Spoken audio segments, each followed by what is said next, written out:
How's it going, Guardians? It is your boy Turkey here at SGN Hub, and I would like to make this post in light of Bungie's recent TWAB and how it relates very heavily to the video that I recently posted. And granted, there was a lot of, I wouldn't say negative backlash, but some people that were, I would say, seeking to somewhat invalidate the comment that I was making in the last video rather than seek to understand. But Bungie, I think, has put this in perspective, and I would like to talk about that as fast as I can. And they did that in the TWAB. So to skip forward to what I was talking about, that is class identity, and I feel like what it has, the effect it has on the longevity of the game.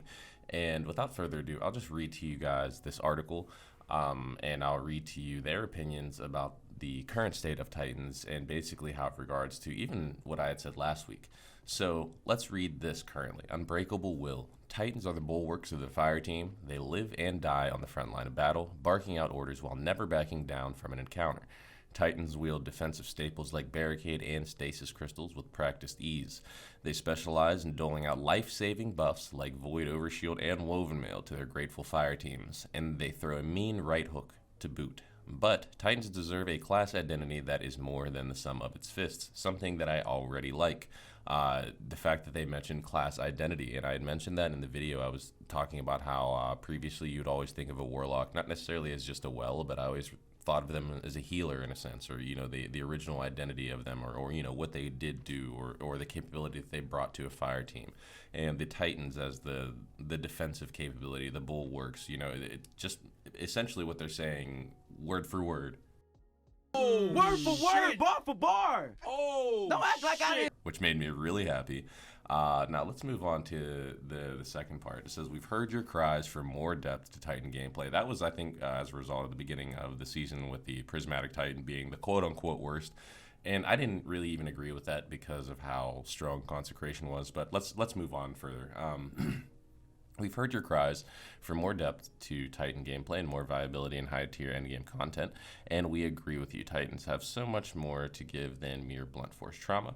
They're frontliners, damage mitigators, and battlefield commanders. Now, we don't want to take away from or replace what the Titan already has. Instead, we want to find non-destructive ways to add depth to the Titan's kit. These kinds of shifts take time, but we're starting down that road in Revenant. This really excites me because I'm a big fan of, obviously, as you know, the bubble shield glaive, just really utilizing the kit, trying to do things that aren't just, oh, why isn't, that's not meta. I think the idea of focusing on team play, something about that is fun to me, and just being able to just solo through everything and not have the utility that is built into their game. It's designed to be there for a reason, and you're not using it simply because it's meta, I feel like is a negative for the game. And I believe overall Bungie very well agrees with that also. But let's continue on down this. Starting with Revenant, they're testing a new change to barricades and other shields that will give Titans a more traditional tank role, which is that class identity we're seeking. Let's go. Bungie is cooking. Titan barricade now taunts enemies in front of the barricade. This taunt only occurs while there is a player standing behind the barricade. So this is very MMO-esque RPG in terms of trying to have a class that has taunt that can actually mitigate damage and draw enemy fire intentionally. So I'm really excited about this. This is a substantial change for Titans and for Destiny. For the first time, Titan players can use their defensive abilities to draw enemy fire, thereby shielding their fire team from harm. Now, we already love the utility of obviously just throwing it up and, giving your teammates some time to breathe, but now it will actually taunt enemies, which is huge. The Titan's Unbreakable Shield and Sentinel Shield Guard also taunt enemies, allowing you to become a mobile aggro magnet.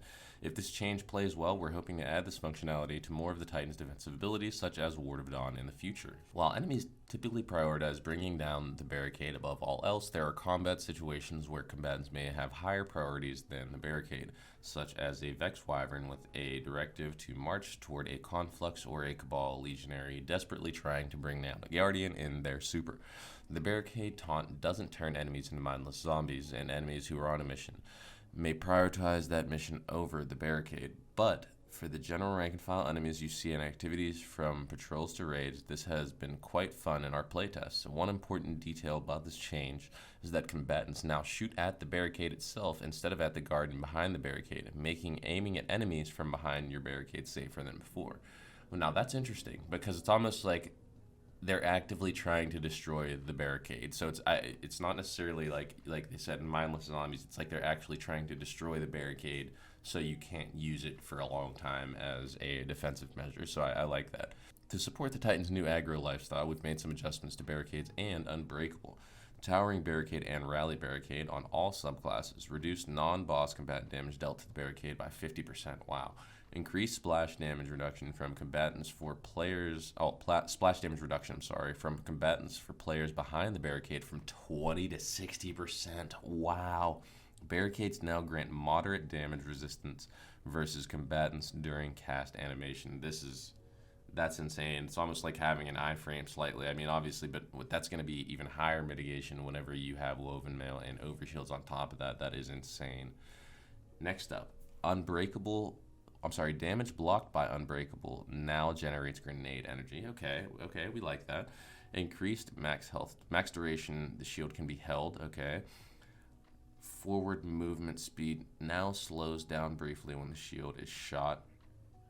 Reduce Unbreakable's throw attack damage versus players by 20%. Increase damage bleed through from players by 15%. Fully charged Unbreakable attacks will now one-shot PvP barricades in PvP, except when the barricade is under the effect of Heart of Inmost Light. Wow, that's really specific, so it really gives to show you. They're really going deep into these changes. I'm really excited about this.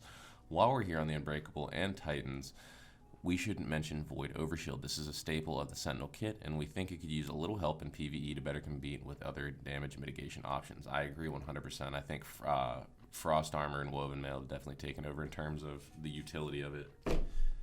Void Overshield. Increased Void Overshield PvE damage resistance from 50% to 70. Wow. This increases maximum effective hit points from 90 to 150. That's actually pretty solid because I use the bubble a lot. We're big edge of action users here at SGN, so this is a really big buff for us. Next up, Prismatic Titan. While Prismatic Titans will inherit all applicable changes to Barricade, Unbreakable, and Sentinel Shield, we're also buffing several other Titan abilities featured in Prismatic Titan subclass.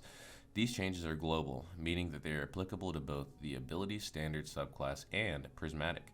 So, Consecration, fan favorite, like I said, one of the most OP abilities the Titans have had for a while since you can get 3 charges of it.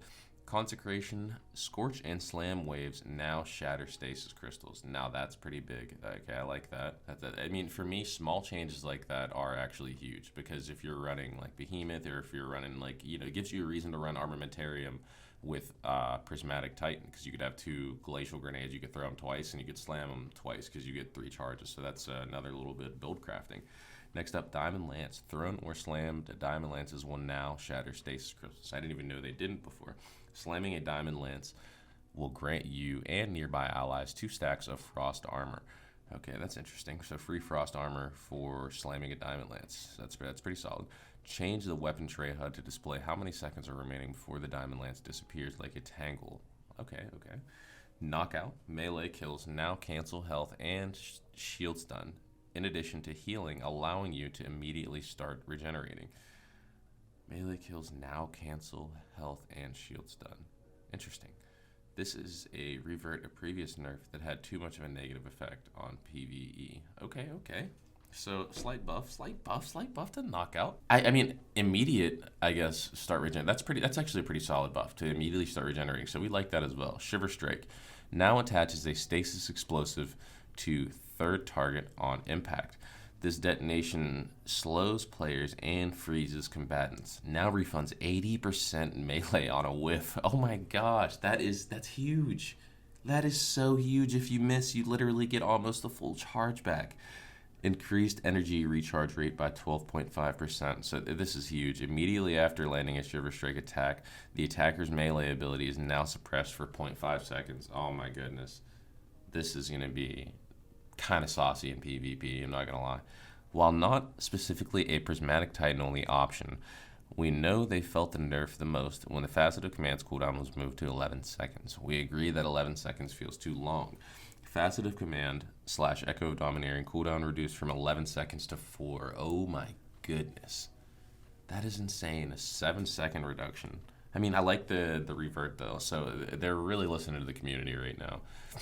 Next up, alas, the Titan buff train approaches its final destination. Yet, there's more to Titans than brute force. But at the same time, one of the pillars of the Titan class identity is physical strength, so they should punch harder than the other classes, right? Well, we're increasing the Titan's unpowered melee to be more powerful than a Hunter or a Warlock's unpowered melee. Okay, what? We're also increasing the likelihood that the Titan's unpowered melee will stun enemy combatants. Titan unpowered melee increased damage against players by 5%, increased damage against PvE combatants by 20%. Wow, that's pretty big. And increased the stun multiplier. Wow, now that is impressive. Now those are the Titan abilities. Next up, we're going to move on to the Warlocks and some of the other changes as well. Right here, it says we want super abilities to feel like the ultimate expression of a Guardian's power, and we're dedicating some time in this release and in future releases to make sure we are delivering on that. For this release, we've primarily focused on making certain roaming supers feel better, particularly in terms of survivability. First and foremost, Warlock. Storm Trance increased damage resistance from 53 to 58%. I don't really know if that'll bring it back into play, but I mean, it's a good ad clear thing. You know, it serves its purpose. It's niche. Chaos Reach increased damage resistance from 45% to 55%. Fixed an issue where Chaos Reach would not jolt at high frame rates. Fixed an issue where Chaos Reach would not go through Sentinel Shields or a Titan's barricade. Nova Warp increased PvE damage by 20%. Increased damage resistance by 51% to 58%. Now, any Nova Warp detonation applies volatile regardless of charge duration. Hunter, Golden Gun, Marksman, and Deadshot increased damage against base, elite, and mini-boss combatants by 30%. So a little bit more damage for Golden Gun. Okay, I mean, that's decent. Spectral Blades, I don't know if Spectral Blades... that needs like a rework. I just feel like damage isn't going to be enough for Spectral Blades. Increased PvE damage by 20% and damage resistance from 47 to 58. And next up we have Titan. Glacial Quake, Howl of the Storm can be used while Glacial Quake is active. Twilight Arsenal, thrown axe projectiles now more consistently track towards targets closer to the reticle. I'm not going to lie, I'm not even really familiar with Howl of the Storm, so I'm going to have to do some research. Increased Twilight Arsenal's axe relic weapon damage versus combatants by 23%. Thrown axe projectiles now more consistently track towards targets closer to the reticle. And Thunder Crash increased base detonation damage by 33%. Fist of Havoc increased damage resistance from 51% to 58%. Changed how the light attack works under the hood to improve consistency in hitting targets. Slightly increased light attack range, lunge range, and ability to target enemies vertically. Okay, yeah, I like that, targeting enemies vertically. I feel like that's an issue that some of the roaming supers have, especially, you know, something where you have to, like, shoulder charge. Like, there's instances, like, where you can just float above somebody and then they just can't hit you. And I wonder if that's what they're talking about there.